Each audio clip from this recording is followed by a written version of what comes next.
Kayanin ni Mark ang kakaibang food trip ni Lola.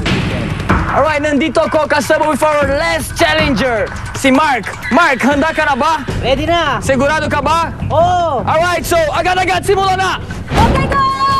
Kainin agad-agad! Labanan mo yung garter. Kaya mo yan. Sobrang hirap para sa akin. Kasi, ayun nga, yung ngipin ko, naiipit. Tapos, sobrang hirap i-stretch nung goma. Ang hirap paabutin yung gummy bear. Ginawa ko lahat. At least, nakakuha naman ako ng 2. Last 10 seconds lang, Mark! 10 seconds lang! Sige, go, go, go, go. 30 seconds lang yan. 30 seconds lang yan. Bilisan mo, bilisan mo, bilisan mo. 10 seconds lang! Come on! Come on! Stop! Stop! Stop! Then, kahit 2 lang ang nakuha ko, tapos natapos yung 30 seconds, sabi ko sa sarili ko, ano man yung nandun sa pinggan na yun, kahit ano man yung makita ko doon, uubusin ko siya. Oops! Sayang! Isang gummy bear lang ang nakain ni Mark.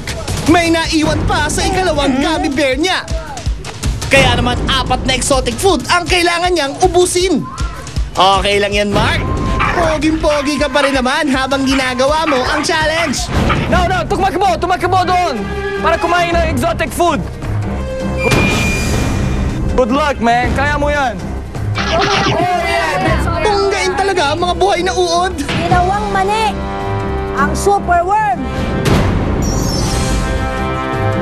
Oh, this guy is from the jungle! Oh, Tarzan!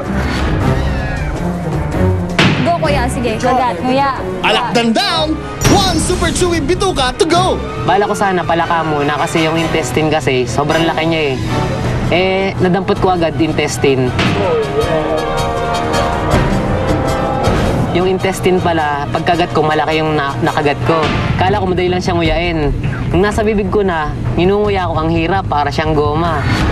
Matatagalan din kaya si Mark sa pagkain ng bituka ng baka, gaya ng iba? Ang ginawa ko na lang, tinitiis ko na lang talagang lunukin kasi madulas naman siya talagang pagkainom ko. Kala ko babara na sa lalamunan ko, tapos ayun, sabay lunok ko ganun. Ang sakit nung una kasi laki nung kinagat ko. Oh, yes. 100,000 to kuya. Oh, okay lang na huwag ilununikin ng buto. Ay nako Mark, hindi sinabi ni Bogart na kailangan kainin pati buto. Sobrang daming buto dun sa ulo. Tapos ang lansa pa. Sabi ko, kaya ko to kahit anong mangyari. May malunok man ako maliit na buto. Sana wag lang bumara. Yes. Yes, ma'am.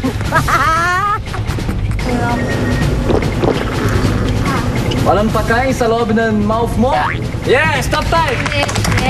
Congratulations Mark! Natapos mo ang challenge! Mas mabilis kaya ito sa time ng iba mong katunggali. Are you okay? Yaman ni Lola. Sino kaya ang susunod na gagarahe sa palaro ni Lola?